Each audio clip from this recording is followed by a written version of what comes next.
Why does it feel like no matter how hard you work, life just seems to get heavier, not lighter?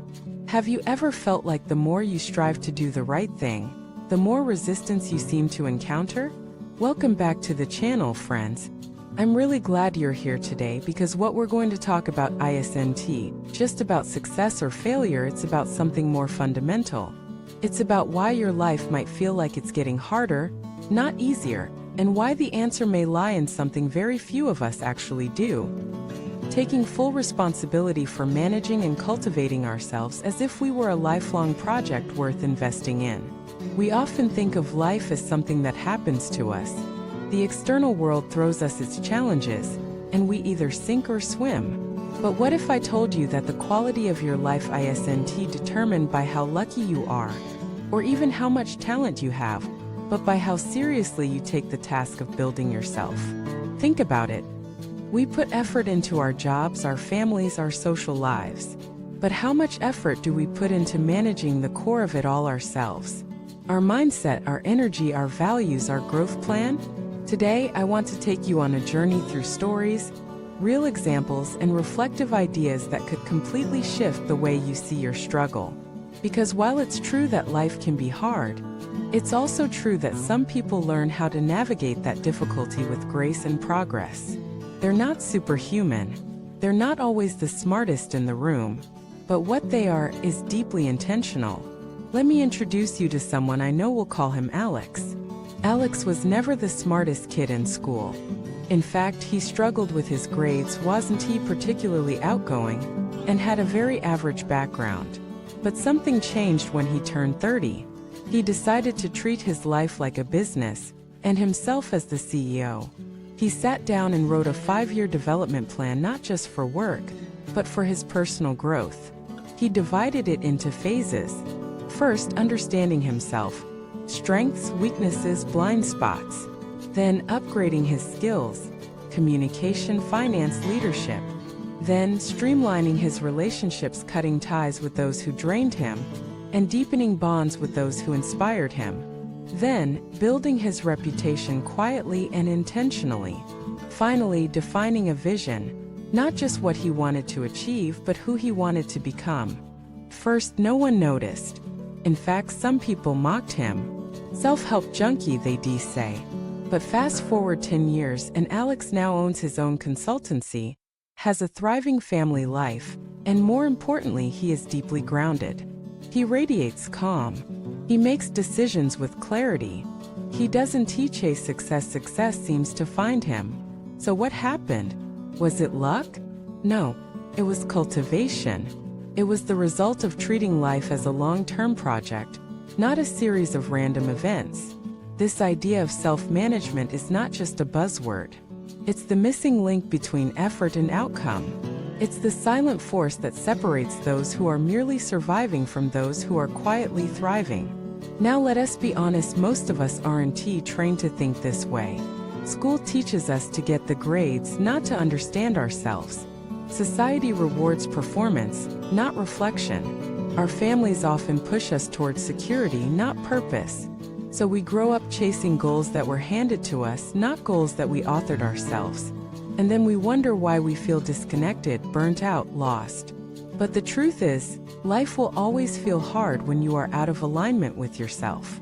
You'll always feel resistance when you're not acting from a place of clarity.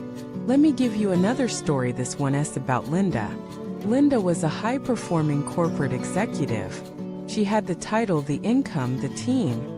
From the outside, everything looked perfect. But inside, she was unraveling. She couldn't sleep. She was constantly anxious. She felt like she was drowning in expectations. One day, during a leadership retreat, she was asked to write down what truly mattered to her, what she would want written on her tombstone. She stared at the blank page for 15 minutes. Not because she didn't care, but because she realized that everything she had built was based on other people's definitions of success.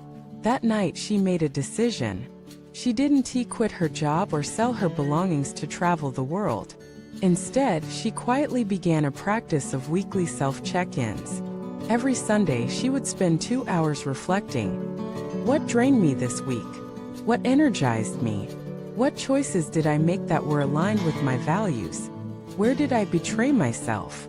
Over time, she made micro adjustments. She said no more often. She redefined her metrics for success. She stopped proving and started aligning. And within a year, her life looked dramatically different, not because she changed everything, but because she finally took ownership. You see, the most powerful people aren't those who control the most people.